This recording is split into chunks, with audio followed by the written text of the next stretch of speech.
Dzień dobry Państwu bardzo serdecznie. Nazywam się Marcin Marciniak-Mierzejewski. Pracuję w Morning, Instytucie ladies Badań and Edukacyjnych i gentlemen. mam My name is dzisiaj Marcin ogromny Marciniak-Mierzejewski. zaszczyt I otworzyć work in kolejne z the naszych spotkań Educational Research edukacyjnych. Institute, and it Do is tej my pory honor to wakacyjnych, open teraz już tak another widzę tylko dla meeting. studentów, ale mam nadzieję, This że is Państwo still jesteście z nami holiday meeting for i z chęcią students. Other wysłuchacie pupils and tematu students are dzisiejszego already at schools. I wystąpienia. hope that you are Jest with z us and nami you will profesor follow Nuno our Crato z meeting. Today we Portugalii. have Był with us minister edukacji Nuno tego The kraju. professor Instytut Nuno Badań Crates, Edukacyjnych who jest is bardzo the former zainteresowany Minister of tym, jak Education, Higher wyglądała Education and Science swego in czasu Portugal. reforma Our edukacji w institute and our Portugalii. ministry Kraj, is very który interested in how ówcześnie education in był Portugal raczej used to look krajem like and how it lokującym looks like się today. w dolnych It used wynikach to be a tabel country w which badaniach achieved światowych, lower w results in the sytuacji international raczej ciężkiej, tests. ekonomicznej, Its z economical mocno situation niedoinwestowanym was sektorem rather edukacyjnym. difficult, and the Mimo to educational sector reforma was heavily prowadzona między innymi przez underinvested. pana Crato But the była reform uznawana managed and na delivered, arenie among others, światowej by za duży Professor Crato sukces. was Pan recognized Nuno, globally as great profesor Nuno jest success. profesorem Professor matematyki, co Nuno też is the professor of stawia go tutaj w mathematics, szczególnej sytuacji, szczególnie and his interesującej dla nas situation w is very perspektywie special naszych thanks to wcześniejszych this, and rozmów it na is a temat very nauczania interesting matematycznego. skill and interesting I competences in profesor Nuno jest our też situation when we obecnie look into how doradcą w mathematics wielu is taught. krajach, które Today, he starają się is the modyfikować advisor swoje in systemy many edukacji countries who want to tak, aby modify their dorównywały educational one systems in order to najlepszym światowym live wynikom. up, Stąd też i nasze in order wzroste for them to live zainteresowanie up dorobkiem to pana the Nuno, jego highest doświadczeniami. international standards. Therefore, we Jesteśmy are very wielce interested in the zainteresowani experience and tym, success jak reforma in the edukacji professional w path of Portugalii Professor Nuno. We przebiegała, are jakie very były jej interested założenia, in jakie how były the jej reform in Portugal efekty looked like, oraz what w jaki were sposób its mierzono się z assumptions trudnościami, and what were its które w results, tamtej sytuacji w kraju and what występowały. were the difficulties Zanim at oddam that głos panu time in profesorowi, to Portugal. jeszcze Before I give the drobna floor to informacja Professor, organizacyjna dla I naszych want uczestników. to Proszę share Państwa, dzisiejsze spotkanie organizational jest information nagrywane. with our Będzie participants. udostępnione Today's na meeting kanale is recorded YouTube'owym and Instytutu it will Badań be made Edukacyjnych. available on the Po YouTube channel krótkiej at obróbce, the co powinno zająć nam Educational kilka Research dni Institute roboczych. after a W trakcie short naszego spotkania możecie Państwo management myśleć o zadaniu panu profesorowi pytań. Te of the pytania recording. możecie Państwo spisywać So it will be i available in umieszczać few na days. During czacie our naszego webinar, you dzisiejszego can ask spotkania. questions to Professor. Write them down and Ja put them ze on swojej our strony chat. postaram się po zakończonej prezentacji te pytania On panu my side, profesorowi after the przekazać. presentation, Możecie I też will Państwo share those wstrzymać się questions z with our zadawaniem pytań professor.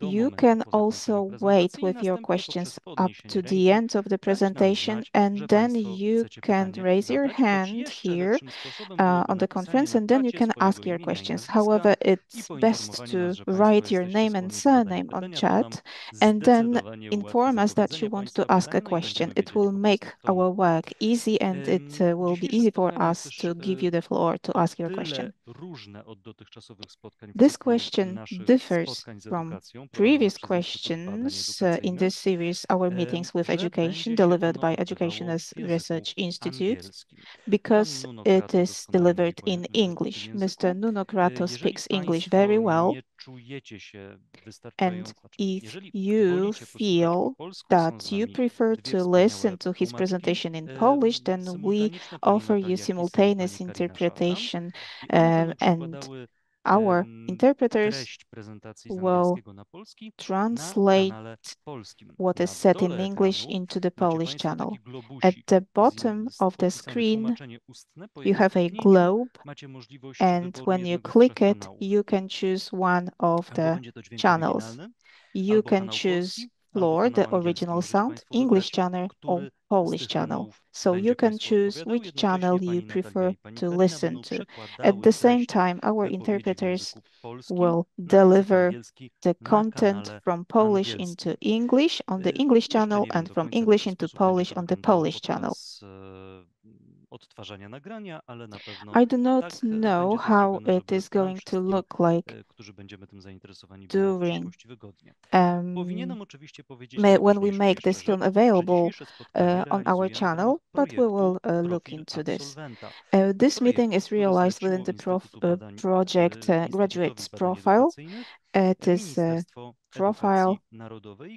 It is a project coordinated by the Educational Research Institute and Ministry, and we are working on the graduate's profile of a graduate from the kindergarten, primary school, and secondary school. In the future, we are also going to develop profiles of graduates at further steps of education.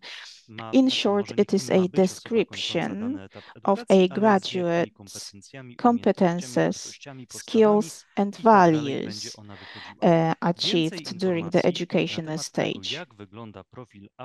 You will receive more information concerning graduate's profile at the present stage of works during the 20th September at conference delivered at the Ministry of National Education. This conference will be transmitted on our internet profiles and internet channels, and we encourage you to participate in this event.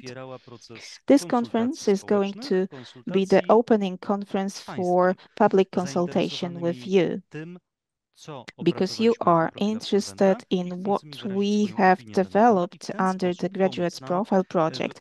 We want to have feedback from you in order to improve our work. This consultation will be managed by Stocznia Foundation up to the end of October. Mr. Crato, I would therefore like to give you the room and give you the stage. The stage is all yours now, and please tell us about the Portuguese changes in education that you have taken part in. So now I'm turning myself off, and the voice to you. Thank you very much, Marcin. Thank you. I hope you are hearing me at this moment. Yes, we hear you loud and clear. Great, very good.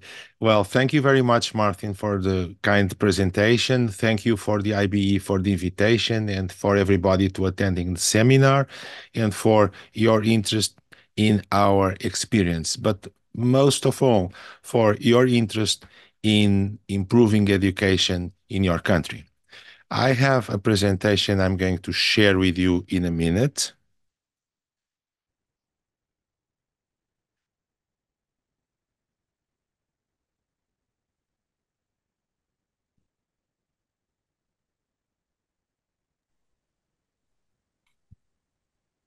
We can see the presentation. Yes, you are seeing it now, correct? Yes, of course. Correct. And we see it in the right way. Very good. So, this is my way of contributing to your discussion about these issues. I'm going to concentrate on the Portuguese experience with the curriculum profile. We had many changes, and I'm going to follow these 5 points. So first, I'm going to divide the Portuguese education periods in a way for you to understand how the situation evolved. Then I'm going to discuss the improvement factors, what we call knowledge and skills curriculum, and the main pillars of success. At the end, I'm going to discuss a bit the curriculum design challenges we have.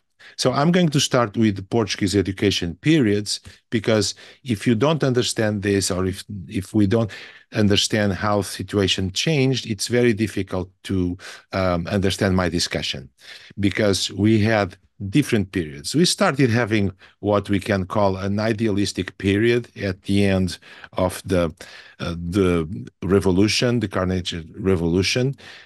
You remember that we had a dictatorship until 1974, and then we had a period of festivities and a period we can call idealistic, because lots of good ideas, lots of generous ideas, but at the same time some conflicts, and the education suffered with it, but little by little it improved until we arrived at the 21st century.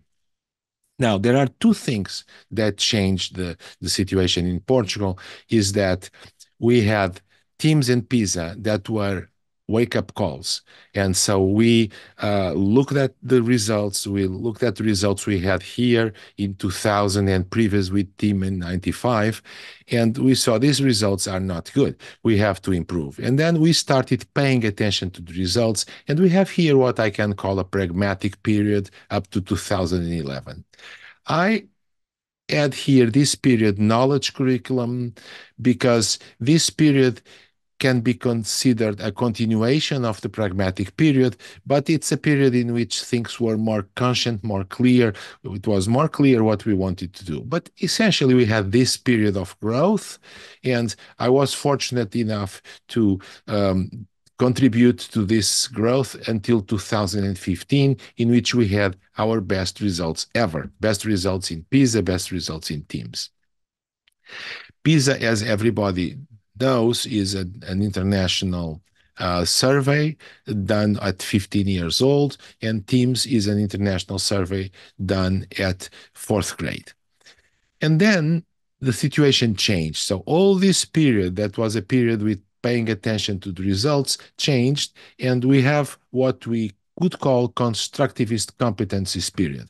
And this period is this one here, in which the situation really got worse and worse. We don't know what's going to happen now. We have a new government, a more pragmatic government again. So let's see what's going to happen. Now, if you are looking at this, you can ask yourselves, what do you mean by knowledge curriculum? And what do you mean by constructive competencies? Well, there is one problem. No one knows what the other person is talking about when the other person talks about competencies. Because competencies for some people are skills, and then we have knowledge and skills, the two things, and for some people competencies are everything. And OECD, for instance, alternates. OECD sometimes talks about competencies as everything, including applications, including values, including attitudes, and other times talks about competencies as skills. So we don't know what we are talking about. I'm using here competencies in this idea that it's a system in which we consider skills prioritary. Skills more important. Here we are talking a point where we consider knowledge more important. So this, just to clarify this. So what's a knowledge-led curriculum, as we had here very clearly? We had it before, but here it was very clear and very explicit. A knowledge-led curriculum is a curriculum in which we have disciplinary subjects, in which we have a progress following a knowledge structure. This is very important because the progress could be led by applications or can be led by the knowledge structure. So if we are talking about knowledge, we are talking, for instance, in physics, we are talking about forces, gravity, vectors, work, all these types of systematic things. Or in mathematics, we are talking about numbers, then arithmetic operations, then about fractions, then about functions, polynomials, and so on. So think step by step, following a knowledge structure, following the structure of the discipline. And if we are talking in this, doesn't mean a knowledge-led curriculum doesn't mean that we don't have applications, but the applications are associated with the content. So of course we have applications of fractions, but we don't have the curriculum structured for the applications. We have the curriculum structured for the content we want to develop. And then active learning is something that comes from integrated knowledge. That means we want students to be active, but students to be active means that they are active here in the brain, and they are associating things with the knowledge they already have, and they are constructing models for representing what we are conveying to them. On the opposite, if we are talking about constructivist competencies, we are talking about applications competencies led. That means we start with applications. We are mostly worried with applications, and we are not worried about knowledge per se. And then it only values, to be constructivist, what students discover, what is conveyed to them, what is transmitted to them is not considered that important.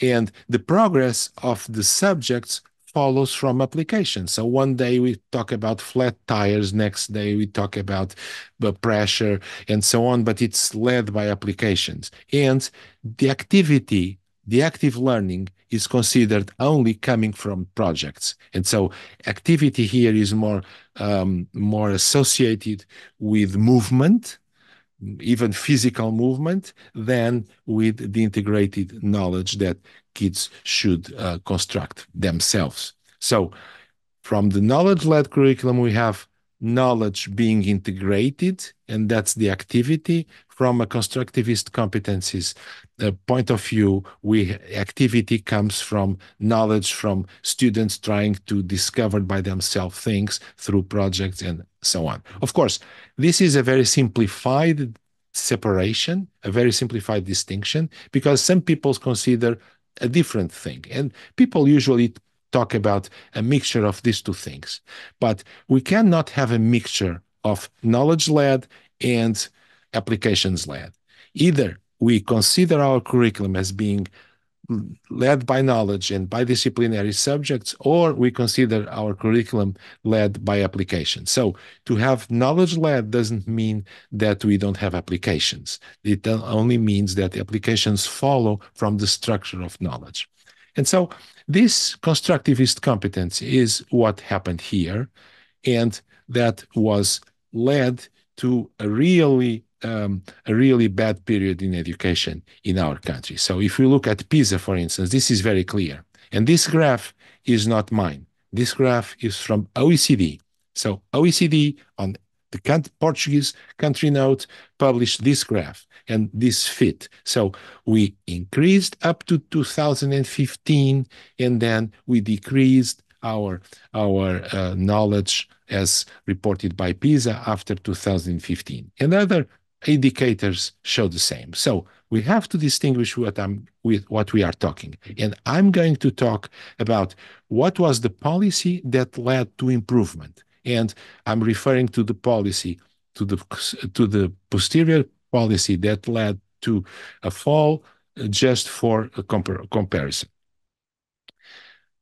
We have things here more clear if we consider these two periods. And this, again, this is a curriculum centered on disciplinary knowledge, main subjects, rigorous assessment, cognitive support to struggling students. So look at these things, they all make sense.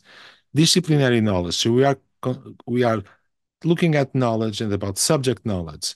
We have main subjects. Reading starts to be a main subject. Then we have math. Then we have sciences. Then we have arts. Then we have history, geography, and so on.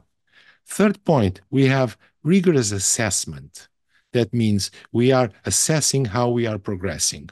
And then we have another pillar, which is cognitive support to struggling students, not only social emotional. Then second period, that's the period of the fall of our results. We have activities are geared towards creativity, critical thinking, interdisciplinary subjects, and no priorities on the subjects. All subjects treated the same way, and no assessment. This is very important. No assessment. Assessment was changed to be essentially no. And support to the students on the social and emotional part and not on the cognitive part. So these are the two very distinct periods in our history, as far as we can measure it with consistent, valid assessments as PISA is doing. Now, I told you that we still have other ways of assessment, and they all point into the same direction. So this is 15 years old. Now let's go to fourth grade.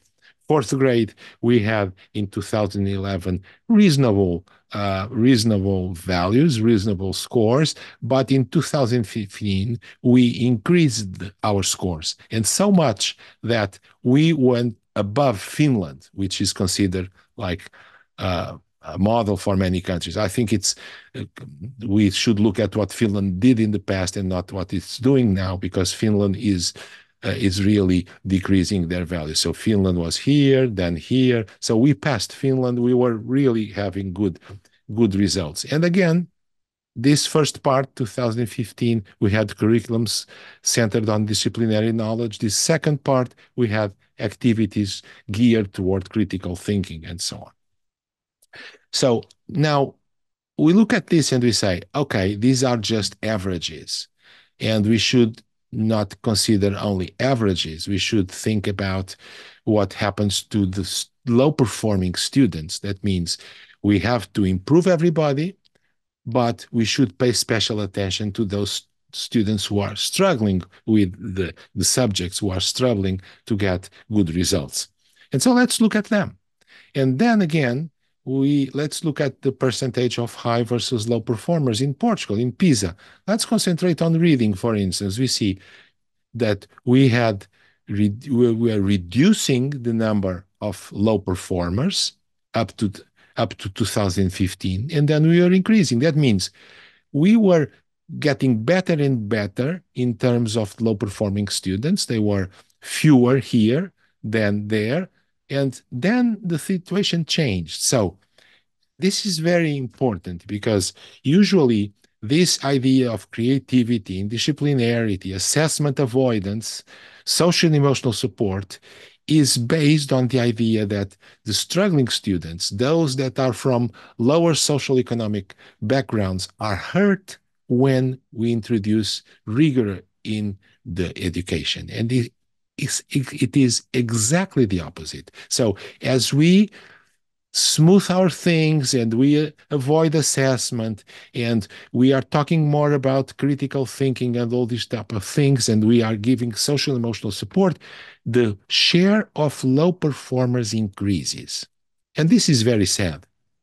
Now, Teams shows exactly the same picture. So we have here low performers 20%, then it was reduced to 18%, good. And then with this new policy increased to 26%.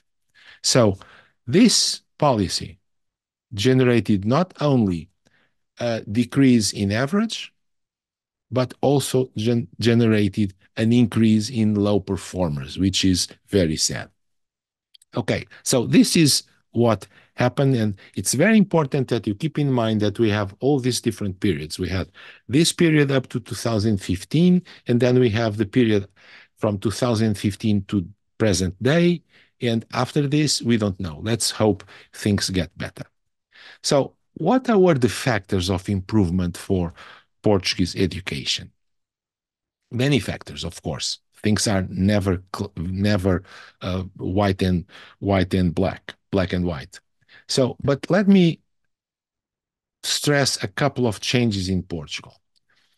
The first thing is that in 2001, we had for the first time in many years, the publication of the aggregate results for each school. This was something that all governments were opposed up to 2001. In 2001, by law, by a court decision, the ministry was forced to reveal the aggregated results of each school. This really changed things a lot because this created the idea that some schools are in disadvantaged backgrounds and get good results. Other schools are in the same disadvantaged backgrounds and don't get good results, and vice versa for the more affluent. So what this changed is that the perception that school has a role. And it's not a fatality. It's not something that comes simply from the way that the student is born. No, the school has a role. And so this increased attention to the school. Then exams for 9th grade in math and Portuguese were introduced. This also changed the perspective of schools. And then we saw an increase after this. Then in 2015, low stakes standardized evaluations in 4th and 6th grade were introduced. Special action programs for math and Portuguese.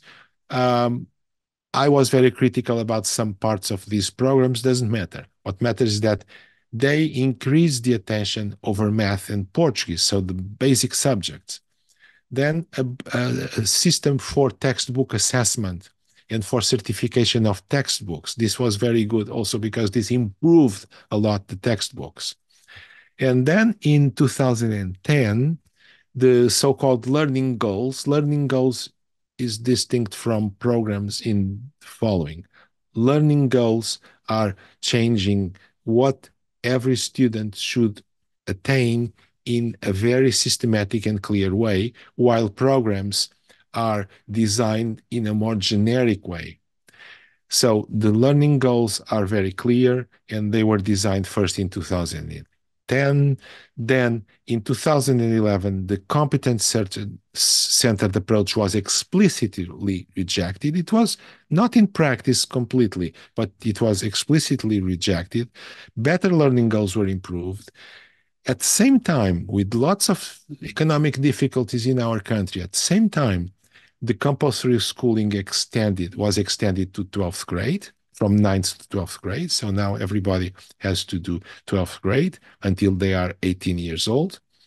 And more evaluation, 6th grade, tutoring and supporting for struggling students, but tutoring here, not socioeconomic, cognitive. So there was an organized way of helping the students with difficulties in the subject matters. So we are not just going to there and do social economic or psychological support, which may be also important for some students, but we were essentially helping them to succeed in math and Portuguese.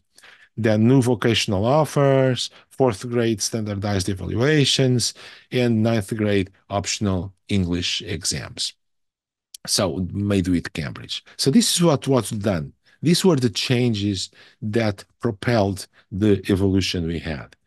And then what happened later? What happened after 2015? Abolished 4th and 6th grade evaluations, vocational course canceled, the textbook assessment was interrupted, and something called essential learning started, which is completely different from the learning goals. So learning goals are what we have to learn at each path. And essential learnings is just a very vague thing, more vague than the previous programs, a very vague thing about what students should know. So instead of saying, for instance, to give you an example, students by 9th grade, suppose, should be able to multiply polynomials of degree 2. It says students should understand operations on polynomials, very vague things.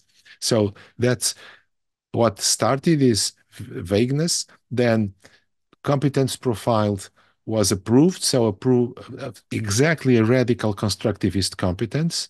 Essential learnings became mandatory. All previous curricular documents were abolished. So all programs from the whole period were abolished. No 9th grade examinations in this year, 12th grade examinations, non-mandatory. And so what happened essentially is that the two main things, the curriculum and the assessment, were changed for worse. And I have to stress the fact that this period here is a period in which many parties were in government. So socialists, social democrats, Christian Democrats were in government and alternated. Here, essentially, was a more radical government with an alliance of, or with the support of more radical socialist government with support from Trotskyists and communists. So this was a different period. And so this period showed that all different parties can agree on a progress, and here a more radical approach was taken. And I remind you what I've shown to you before, just to remind you that the first period is this period here. The first period is this period on the left, and the second period is the period on the right. So let's pursue. And so let's go now to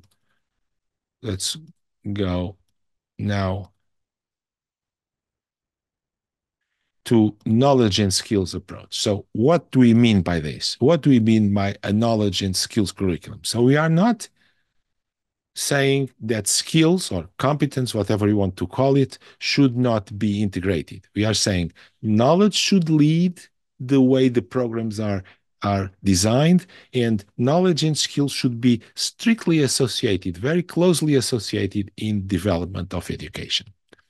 So what do we want for our youth? Do we want just great ideals, or do you want disciplinary content? And this is something that is very clear now, that do both is a very strange thing. So how do you do both?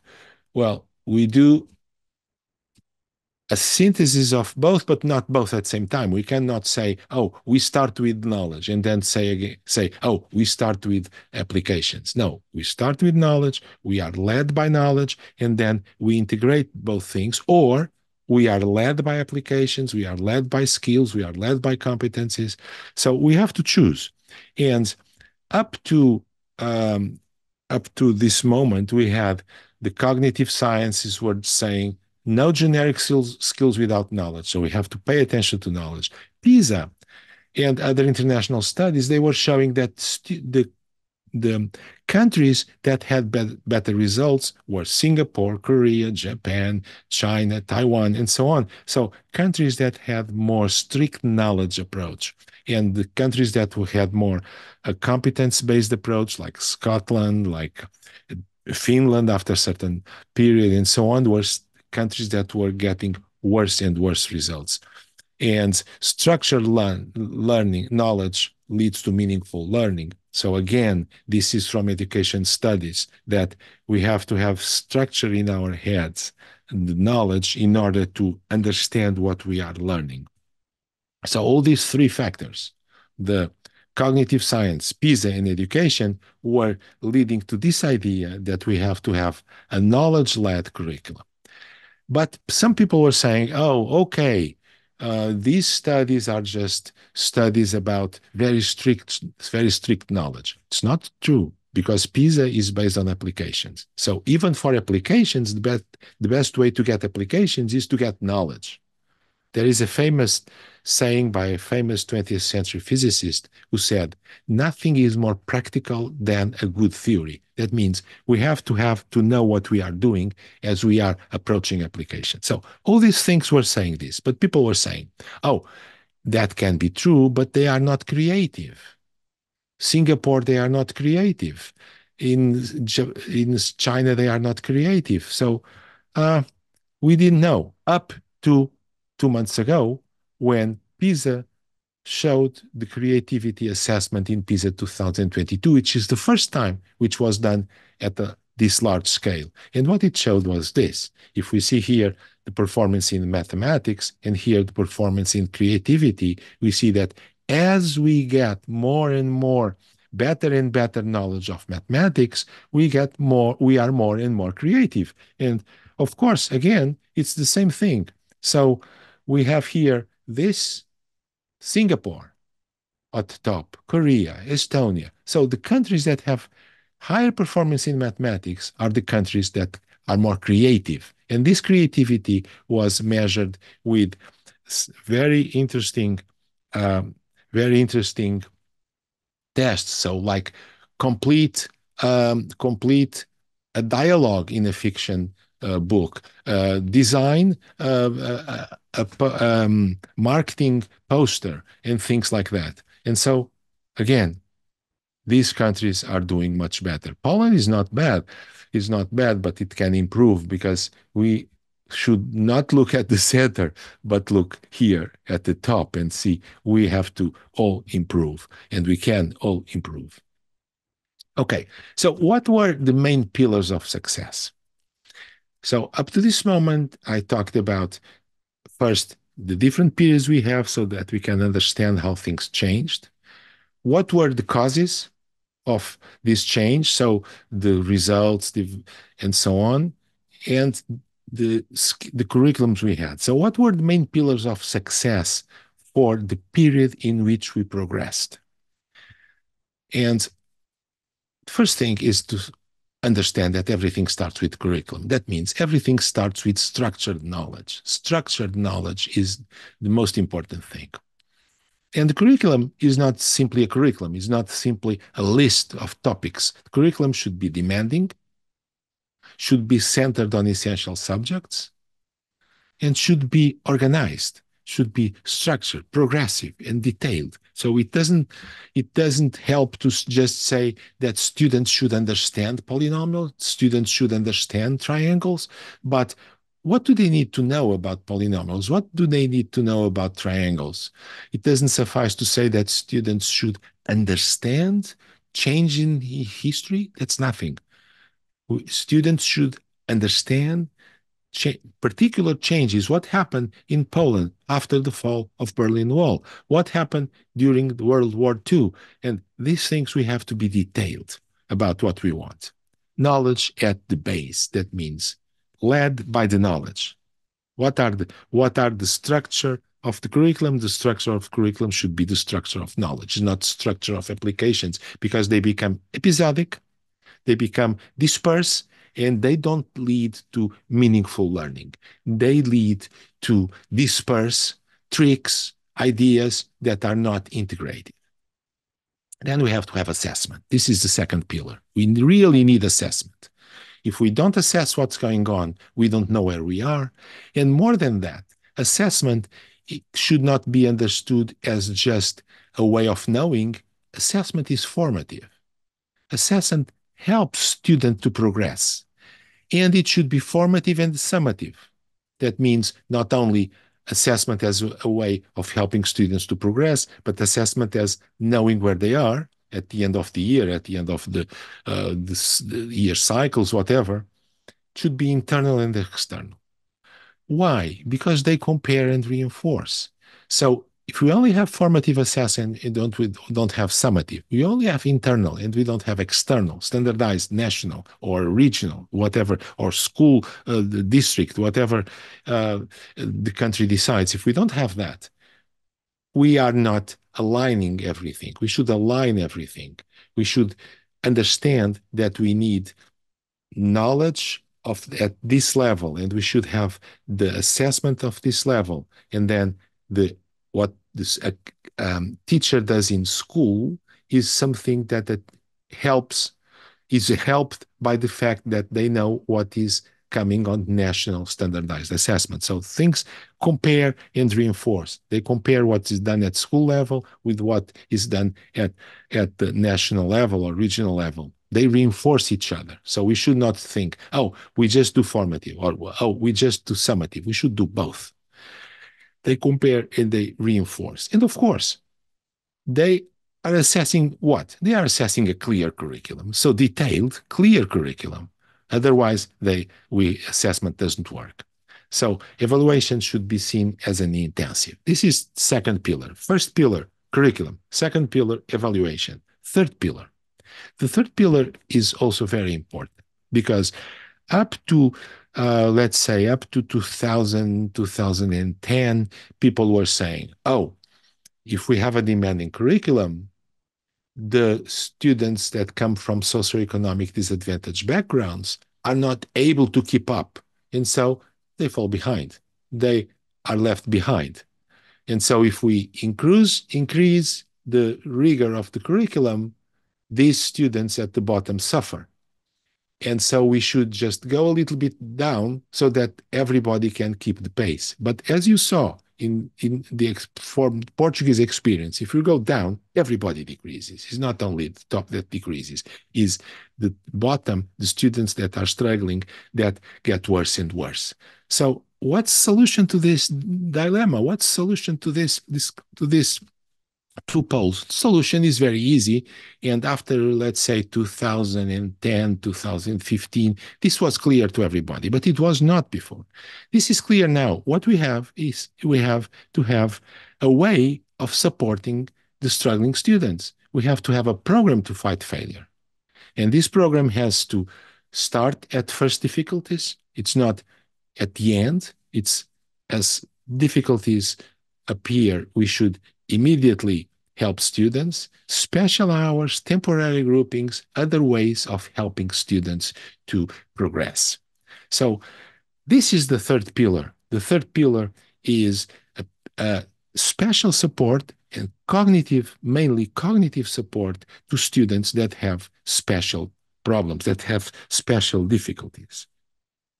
So everybody can reach a reasonable level if we have these three pillars together: curriculum, assessment, and help to struggling students. Very good. So we have two other things that are more specific, but one is very important, is school autonomy. So who is going to do this? Schools. But then schools need autonomy, but not only autonomy, they need incentives. And so we created incentives based on the school progress so that schools could use more resources in order to improve their students. If they used wisely the resources, they would get more resources. If they don't, we should discuss what's going on, because just throw money into the problems is not the right solution. And we have many experiences around the world, many experiences in Portugal, in which we throw money to the problem and the problem doesn't improve, is not solved. So we should, of course, support, but based on progress, we should control the progress. So, and this creates this thing is that we are evaluating the results, but schools have autonomy to use those resources. And so it is a more free approach. Well, you have to improve. We support your improvement. Improve the way it fits better to your system. So school autonomy, but not only autonomy with evaluation and with incentives. And finally, we have alternate paths. For us, it was very important as we extended mandatory schooling from 9th grade to 12th grade to have vocational pathways, and this integrated with some business support. This is a whole different discussion, very interesting discussion too, but not for this general curriculum at this moment. But if you have questions about it, I'd be more than glad to discuss them. So again, everything starts with the curriculum, demanding curriculum, assessment, program to file failure. These are the three main pillars. Then these pillars work if we have school autonomy and incentives to schools and alternate paths as we extend mandatory schooling. Finally, what are the design challenges for a curriculum? This is a very important thing because nothing is easy in education. Nothing is easy in education. So we have challenges. How do we design and improve a curriculum?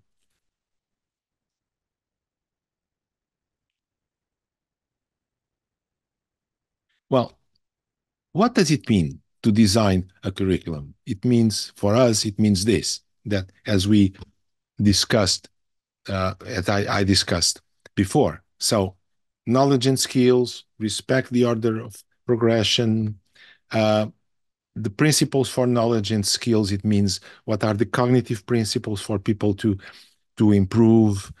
Be specific for each discipline, because languages, a foreign language doesn't work exactly the same way that it works physics, for instance. That doesn't mean that a foreign language is more important, less important. That's not what I'm saying. What I'm saying is that in a foreign language, maybe it depends at the level. You may be more concerned with applications. We can start the discussion with more skills. Let's say, how do we complement each other? How do we talk to each other? How do we ask for a price of some thing at the store? So it's specific to discipline, the way we teach English as a foreign language, but physics is more led by the knowledge structure. In English, we can introduce more skills. So we have to have them both together, but the way they work together is more specific. Knowledge-led, but more specific.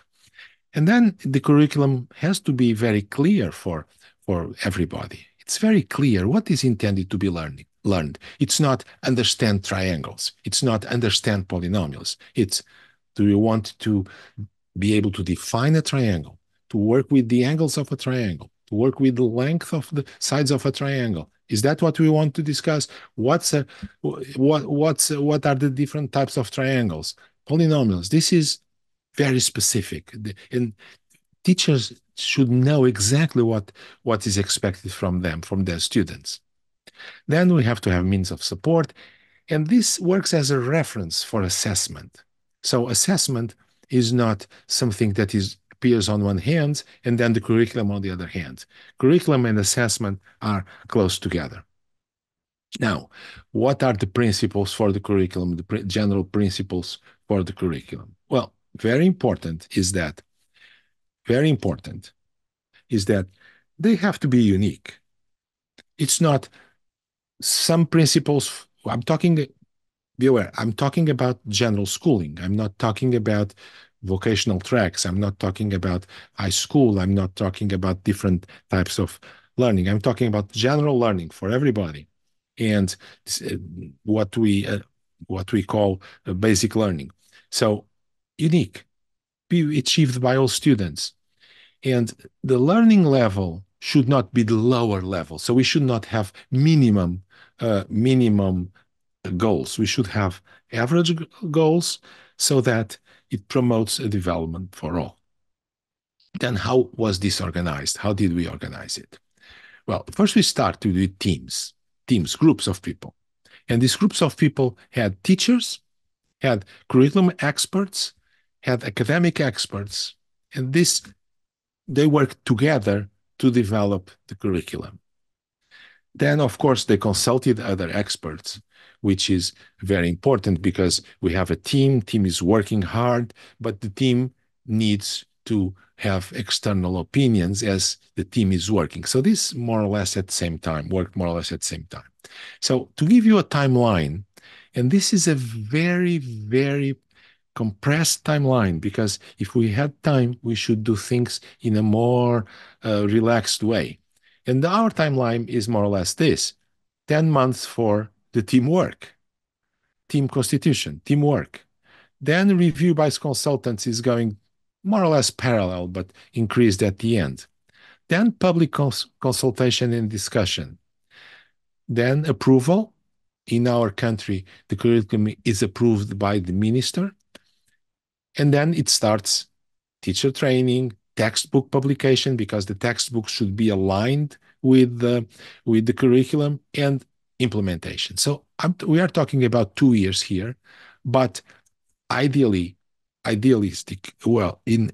ideal would be to have a more relaxed approach. This is very compressed timeline, but this timeline was possible because we had very good teams in most subjects for people that have been discussing for a long time the curriculum, the need to revise the curriculum. Now we had difficulties, of course. Everybody has difficulties, and these difficulties were human resources. This is a point that sometimes people don't appreciate fully, is that it's very difficult to design a curriculum, very difficult. And even at the level of a nation, as it was our case, we were at the level of a nation, it's sometimes difficult to find the good team, because it's very difficult to have, at the same time, experienced teachers who are curriculum-oriented and could give not just a passive but a very active contribution, to have curriculum experts that are sensitive to these problems, and have academic experts, so essentially researchers and college professors who are sensitive, who are sensible to these problems. So to have this team is not easy. That's why I'm always surprised when I see some countries and some places in which the curriculum is designed by the school or is designed by the region. We are not a very large country. We have 10 million people. Other countries are larger, your country, for instance, but even 10 million people is a lot for curriculum design. And it's difficult sometimes to find within 10 million people the right teams. So we have human resources are crucial, and it's not easy to have them. Then we have this problem, the ideology. So some people are never convinced, but you shouldn't you should care too much about it. Let's say when we are dealing with improvement, that's what should be in our minds. We want kids to improve. We want kids to learn more. We want kids to know more. We want the curriculum to serve the progress of the nation. And so this is the most thing. Some people are never convinced. Some people are saying, oh, no, we should not have a curriculum. Oh, we should have just applications. We should just have skills. We don't want a curriculum because a curriculum hurts the poor students. Well, you will always hear that. You will always hear people complaining. And some people are never convinced. This is a principle that we should keep in mind. We should hear everybody. We should try to have consensus, but don't be fooled. Some people are never convinced. And some of the people that are never convinced are the most vocal. They are those that propagate most their ideals. And sometimes they are highly placed in universities, in some institutions. Okay, they can disagree. We should have dialogue, but it's impossible to convince everybody. And we should think about the kids and the nation. This is the most important thing. And then there are professional groups that simply don't like things, because these professional groups, there are professional groups that they don't like to have a strict curriculum because they will be evaluated. They will be assessed. Their work will be assessed. And so these professional groups would really start creating problems, saying, oh, we shouldn't go so fast, we shouldn't work that much, we shouldn't do this way, or the curriculum should teach more this and less that, because our professional group likes people who know more this and not that. So we have all these type of pressures. So always discuss, always be clear, always start a dialogue, but don't be fooled, because sometimes 2 or 3 people can be very vocal and we are not thinking about the majority of people and the goals we have. And then assessment teams, they always also have to be conquered, because people who do the exams and so on should very clearly understand that exams, assessment, should be aligned with the curriculum and not be aligned with what they are used to do or with what they think. Should be aligned with the curriculum. So these are difficulties, and we should not hide them. We are going to have difficulties. You are having difficulties for sure. But at the same time, we have the politically motivated opposition. And the politically motivated opposition is sometimes a very difficult thing. Politically motivated opposition means the following, for instance. We have parties in our country who defended something, promoted some things, and put them in law. When they go to the opposition, if the new government does what they defended, what they put into law, they go against. So this is, some political parties at certain points just say the opposite of what the government is doing. So, or what the opposite of the opposition is doing. So these are politically motivated opposition, that it's very ideological. And of course, you know that this exists in many countries, but we shouldn't be afraid of this. We should be clear about what's going on, but we should understand there is politically motivated opposition. There is a sentence by a great writer, maybe the greatest of all times, or some people say so, Tolstoy, that I think it's very, very telling and very deep.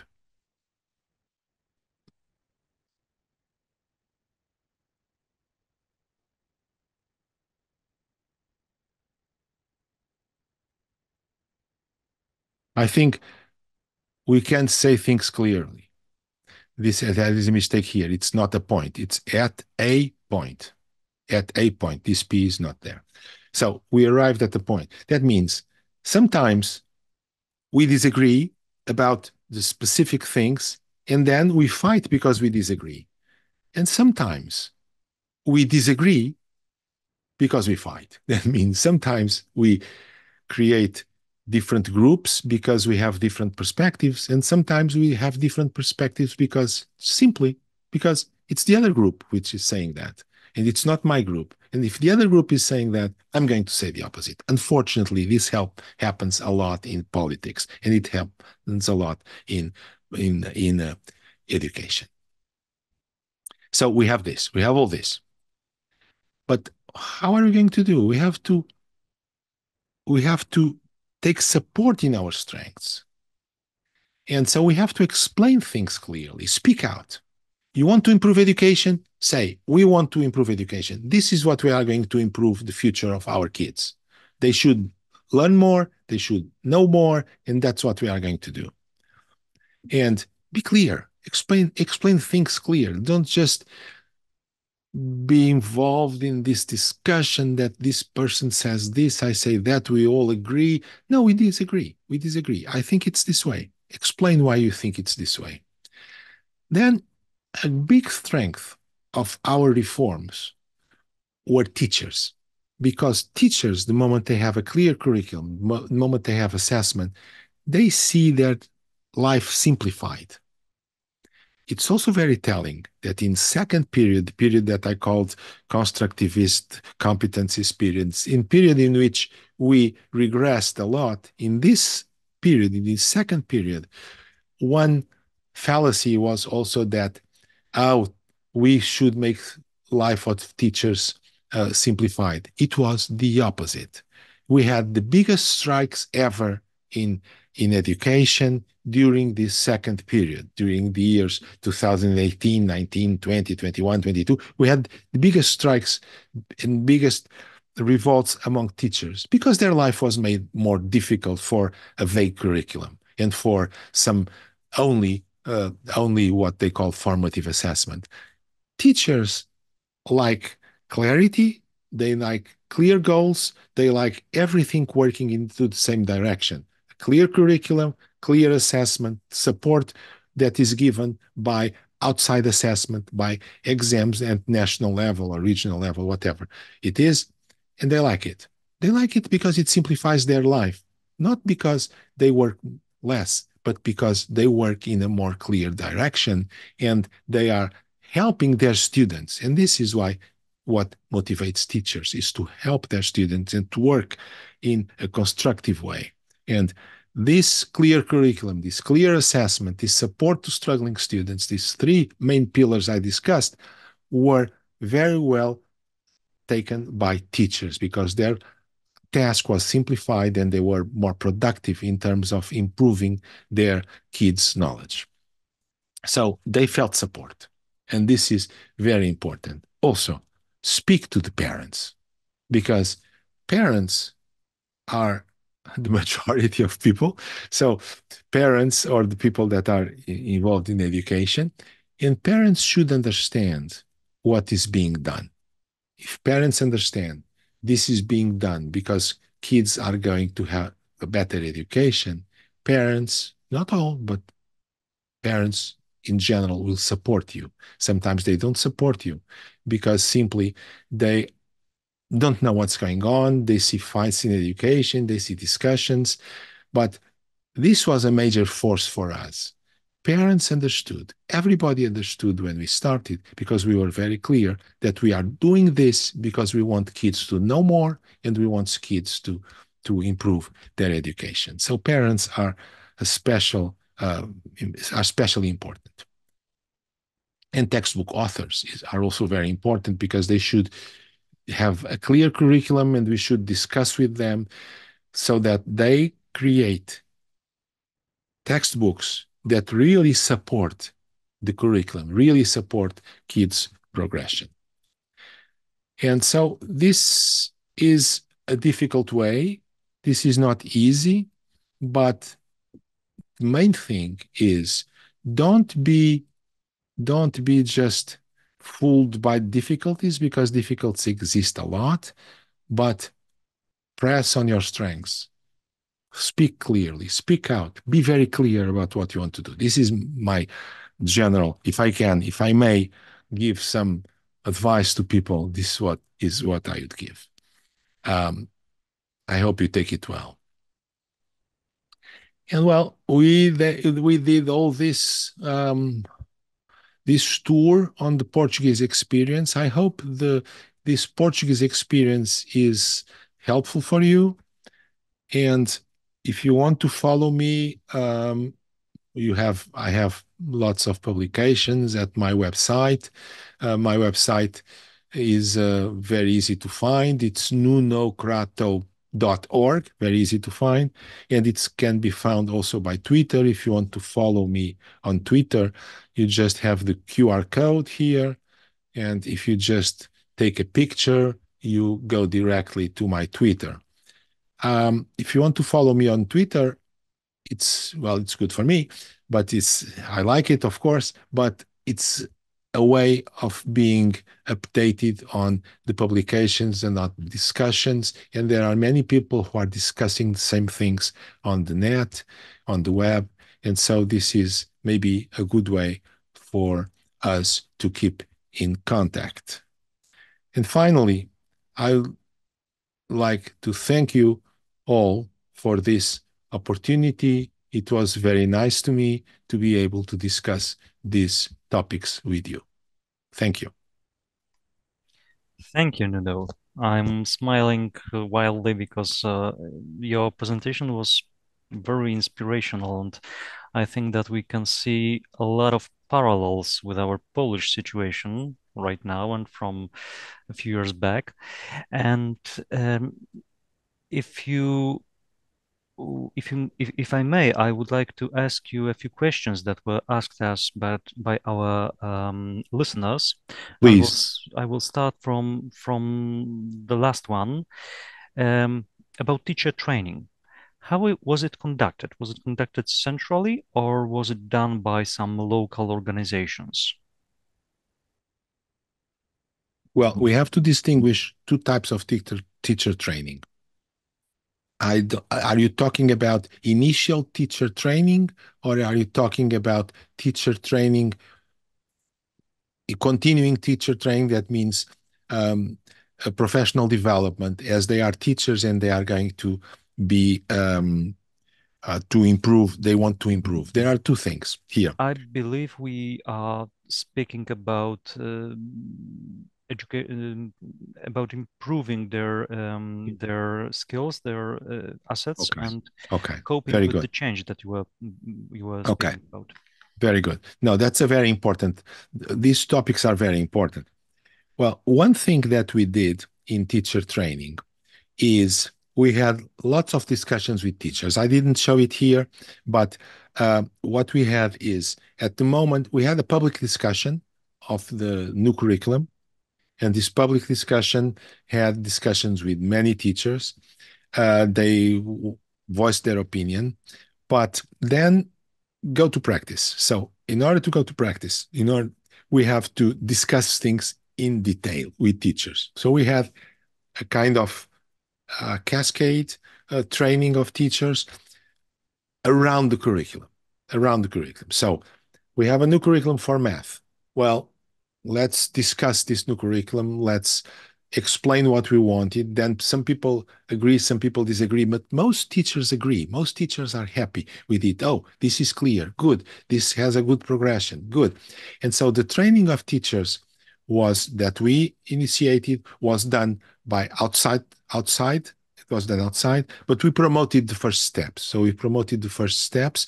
That means our curriculum designers and other people went all around the country, explained what was going on, and then other societies and other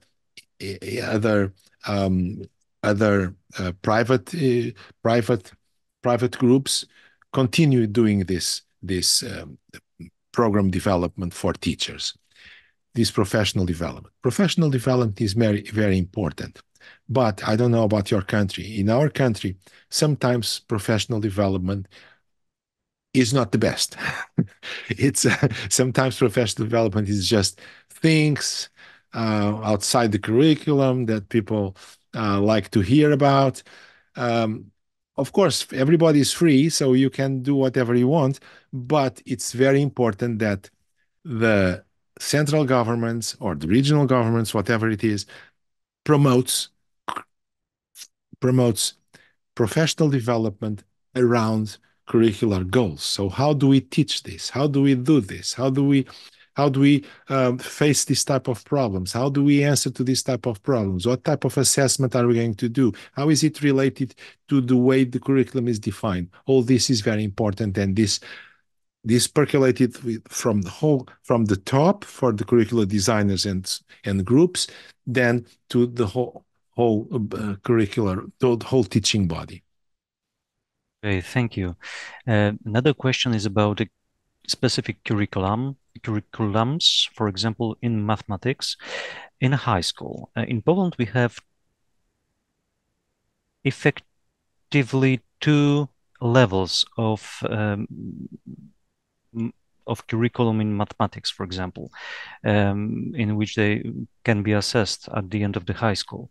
That is the basic level and, let's say, advanced level. And so how does it look in Portugal, in Portuguese curriculums? Are there also two levels or only one or maybe more? Things changed a lot. If I'm not mistaken, at this moment, we have 3 curricula for mathematics in high school. So we have the standard curriculum that prepares engineers. It's called Math A, prepares engineers, economists, people that need math as an advanced tool for their work. And we have this Math A at high school. Some kids may want to have a more simplified math, which is Math B. Namely, kids that are in vocational tracks, they may want more simplified math. They may want even more simplified, adapted to their situation math. And this is fine. This is fine. Of course, I'm a mathematician and statistician, so I would love everybody to know a lot about math, but some people for their lives don't need the math that engineers do. So we have these 2 levels actually for vocational training, is still another one. And then we have another level, which is called Math for Social Sciences, which is more applied, more around statistics, more around applications of math at high school for people who want to do who want to be historians, who want to be or want simply to finish high school and they don't want to study math more. So this at high school we have these tracks, but up to high school, so up to 9th grade, that means when they are about 15 years old, up to this point it's generic. It's just one math, just one track. After it, then we have this separation. I see. And speaking of exams, we have a question about exam after 12th grade. We've been talking about it, but there's a question if it is mandatory and if it is the same exam in all types of schools, or are there any differences between these exams in different types of schools? Well, the exams, those that survived, so let's talk about the ones that were in place when I was in the ministry. The exams are the same for everybody. So the exams, going back to this discussion, if a student wants to go to study Portuguese literature, this student, of course, doesn't need to take an exam at math at the higher level. So he has these different paths, but once he has an exam about one subject, this exam is the same for every student in the same situation across the country. I think this is very important because to have the same exam puts everybody at the same place. And once we have many different exams that are not correspond to a difference in curriculum subjects, because some people study A, other people study B, but people who study A should have all the same exams. People who study B should have all the same exams. And so the exams are the same everywhere. They are standardized and they are aligned with the curriculum. And then they were kind of smooth it, and let's hope things go again to the good track. Okay, thank you. And so I can see that there's a raised hand by Mr. Tomasz Gajderowicz. Thank you. Yes, thank you so much, and so good to see you, Nuno. Thank you for this very amazing. Good to see you, Tomasz. Hi. We are eager to learn from your experience. As Marcin just said, we are at the moment you were many years ago, so we hope to learn from your experiences. Oh, thank you. Thank you so much that you assist us in this difficult process. One of the questions we have, and something that comes to our mind and also is raised by the society, is that we do focus a lot on the cognitive achievements of students, while in Poland, at least scores on PISA scale, TIM scale, Pearl scale are not that bad. Our main aim, where we are at the very end of all the rankings, are the sense of belonging of students, their well-being in school, and the non-cognitive scales. So do you have any recommendation for us in how to deal with all those? I mean, I know from cognitive science that it's the achievement that results in higher motivation. So yeah, teach better, then you will have more motivated students. But do you have anything from your Portuguese experience in dealing with well-being, sense of belonging, and all the non-cognitive issues that we have in education? Oh, thank you, Thomas. This is really a very difficult question, because it has many ramifications. So maybe I should start trying to explain my point of view regarding the cognitive and regarding the curriculum.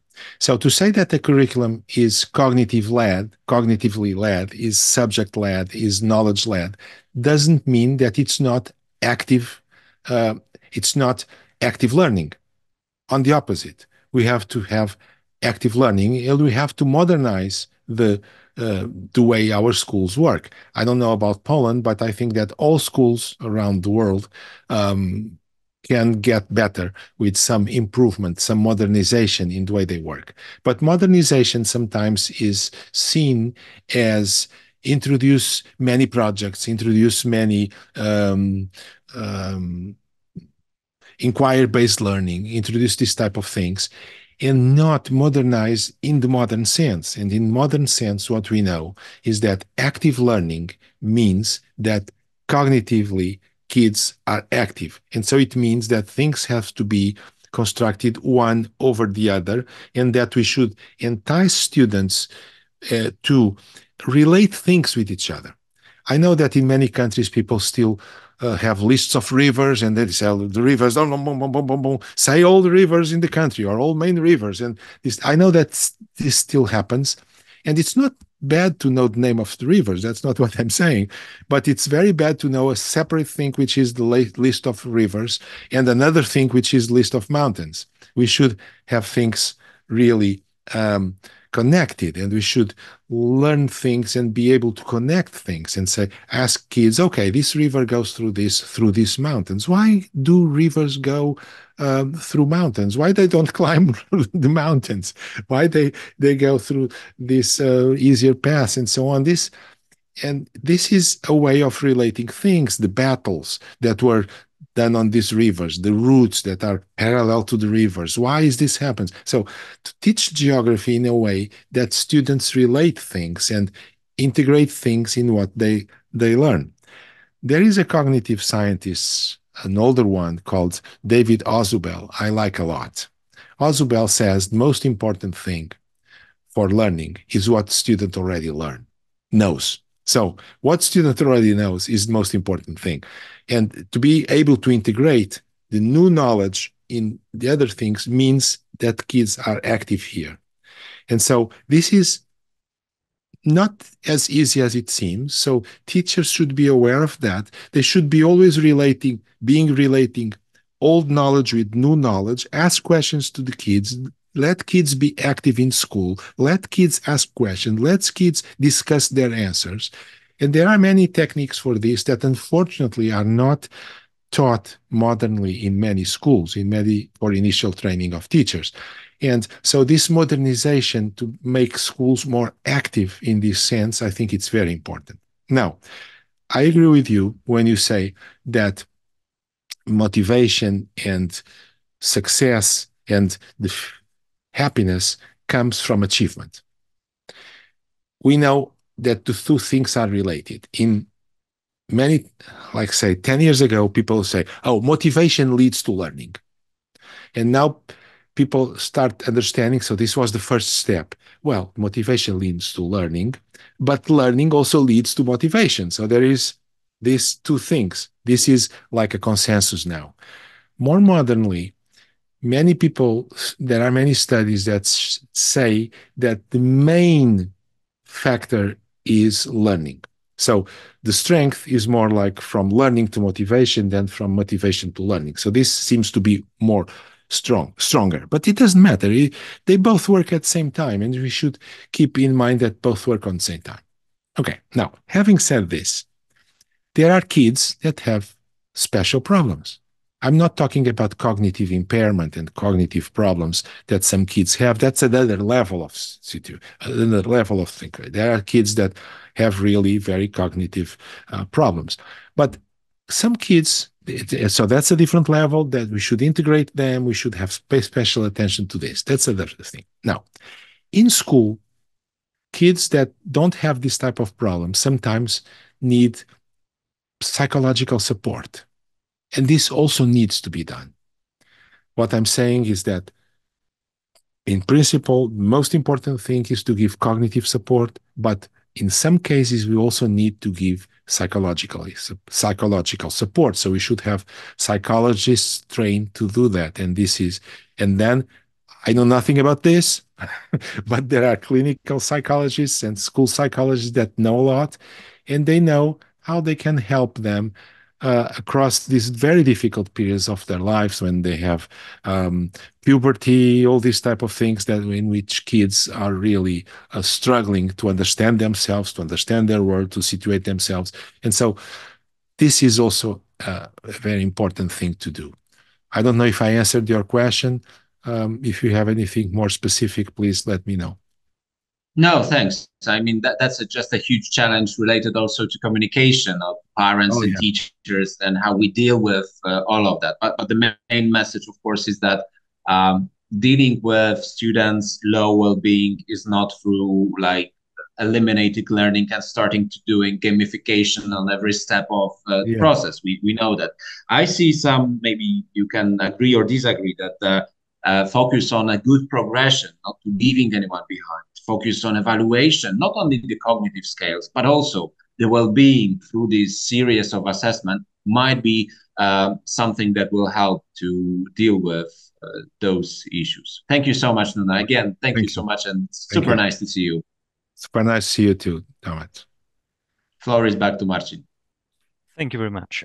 We have two more questions concerning learning goals and curriculums.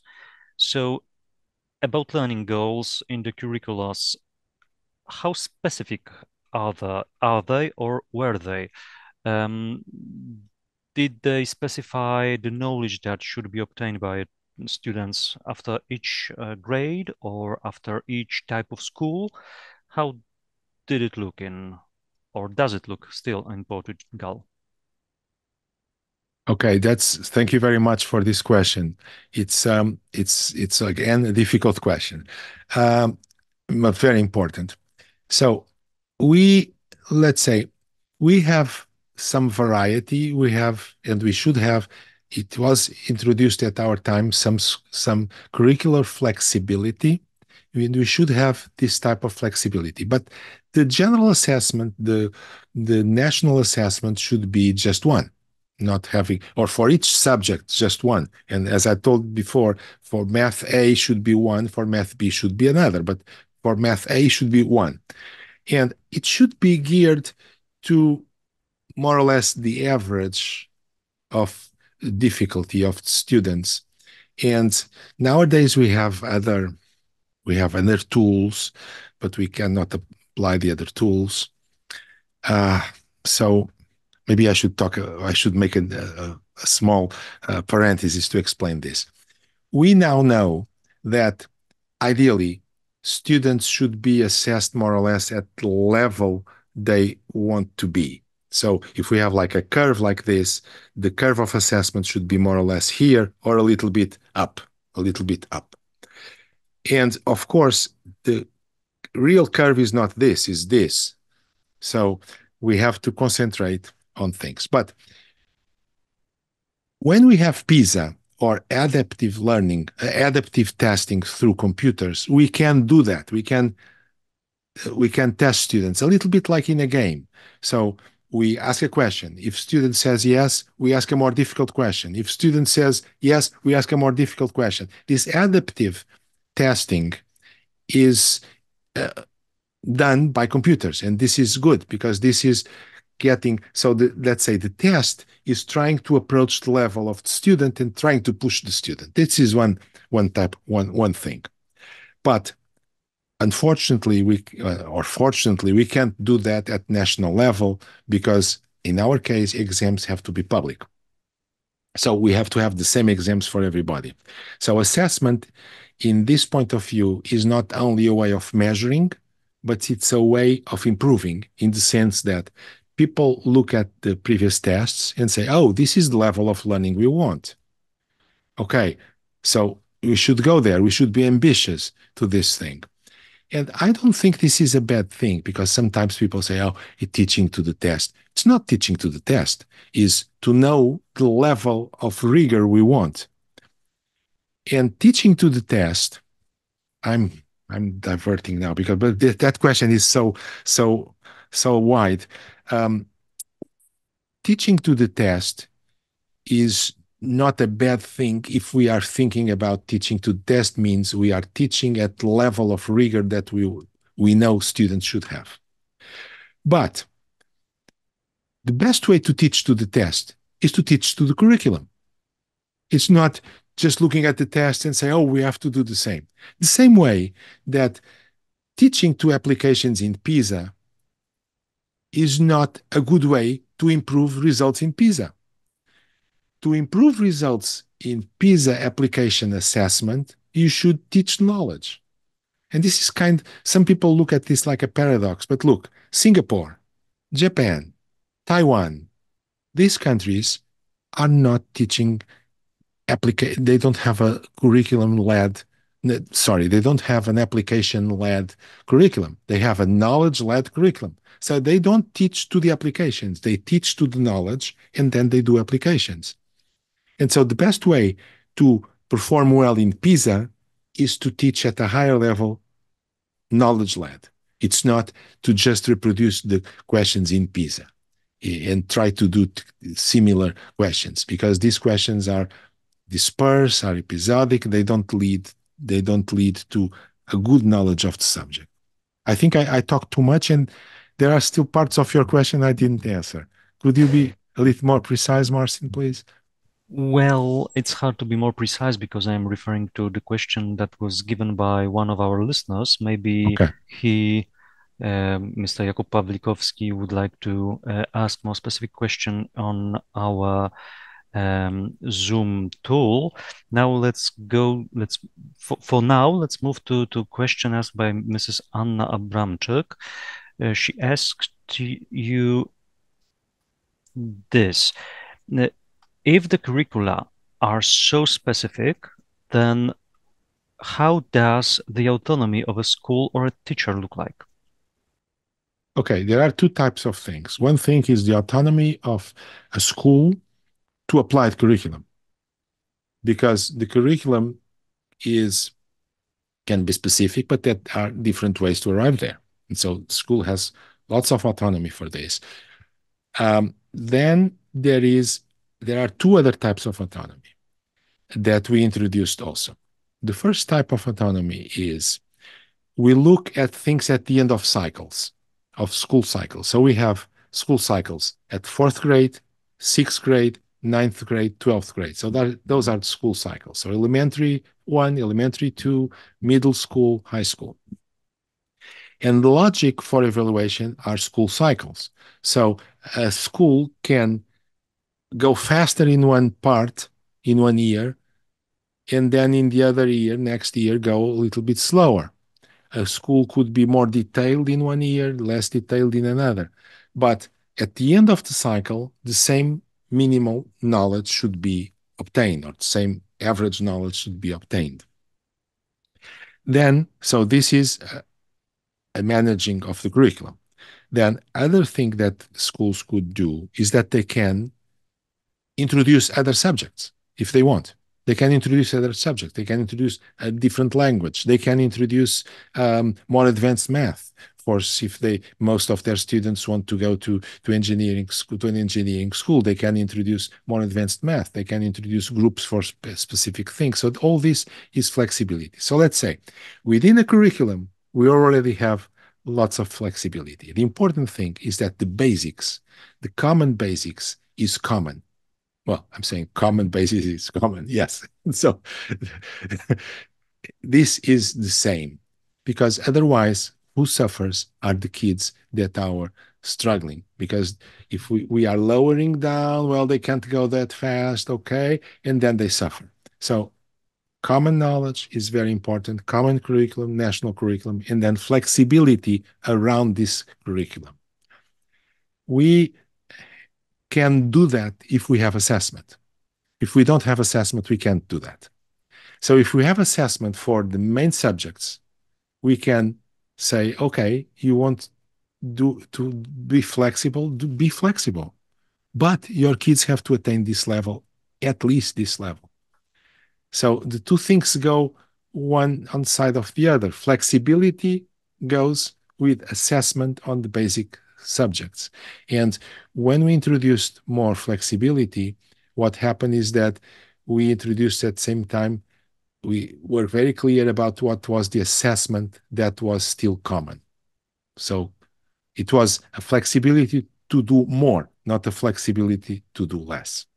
I see. Thank you. We have a question from Jakub Pawlikowski again about those learning goals I've been asking you before. Thank you, Mrs. Abramczyk.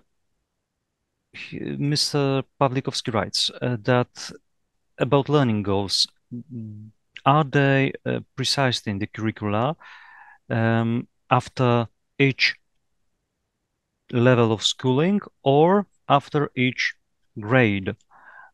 I believe that you've already mentioned that they are after each type of school, but maybe I'm mistaken. Well, we have recommended, or we had recommended paths for each grade. Okay. But the assessment and the mandatory thing was at the end of the school cycle. So at the end of 4 years or 2 years or 3 years, or depending on the level. So a school could go fast one way, could go a little bit around, do things a little bit differently. But what's interesting is that the learning goals, when they are good, well-structured, teachers love it. And teachers love to follow it because they see, oh, this is the way to go. Okay, this makes sense. So instead of teaching first functions and then polynomials, maybe I should first go with polynomials and then do functions in general. So it's, once teachers have a coherent path, they love it, because teachers should be, in my point of view, in the point of view of many teachers, should be concerned about the knowledge of kids, not to be concerned about designing a curriculum. Designing a curriculum is a very difficult thing. And that's why textbooks are so helpful, because textbooks help teachers concentrate on what they do. By the way, let me just advertise one thing here, if I may. I just wrote a text. I just wrote a book about textbooks, but it has just been published 2 days ago in Spanish, not in Portuguese. It's in Spanish, but I hope it will be translated into English and Polish if you want. I'll be very glad to it. And about textbooks. And the question is this. Textbooks are a very good support for teachers, for all levels of teachers. Teachers who gain most for textbooks are those that are more inexperienced, but also experienced teachers gain from using textbooks. This is there are lots of research about it, and they all point in this direction. It's good to have a guidance.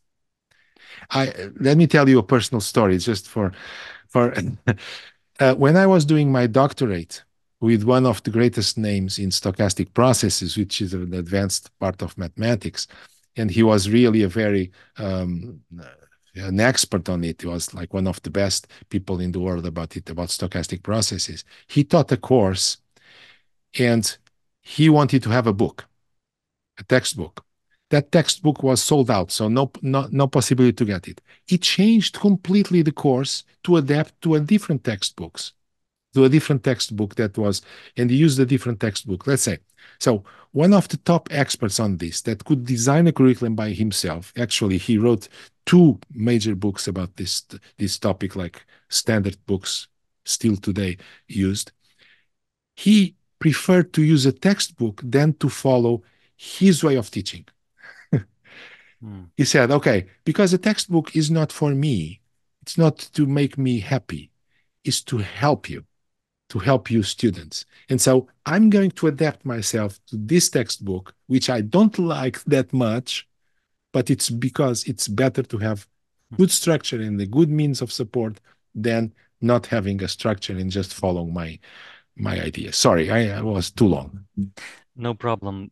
Although we are running short of time, unfortunately, I feel we could be speaking about it all for a lot more time, but let me just ask one question that was sent to us before. I think it will be the last one, because we were scheduled to up to now 11:30. How much time do the students in Portugal spend learning at home? Is it counted? Is it anyway measured in any way? I'm sorry, I don't have those numbers in my head. I see. I don't have those numbers.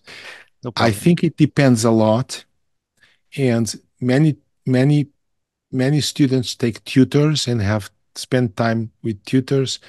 I can't answer your question. I'm sorry. I don't have numbers. There's no problem. I can go back to the numbers that I know exist somewhere from surveys. Of course. But an important thing is this: the school should give support to kids, and should give supports to kids who want to stay after school to study with their peers or to study with some tutors. That school should help them to do that. So school, it's a task of the school to take care of students who want to study more or who want to study just to keep up.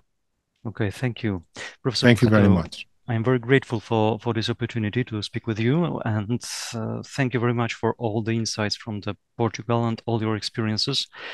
I believe they will be very helpful to us now in Poland while working on the absolvent profile, if I may translate it this way, because it is the basis of a coming change in education. But we want to start from the base, from what we perceive as the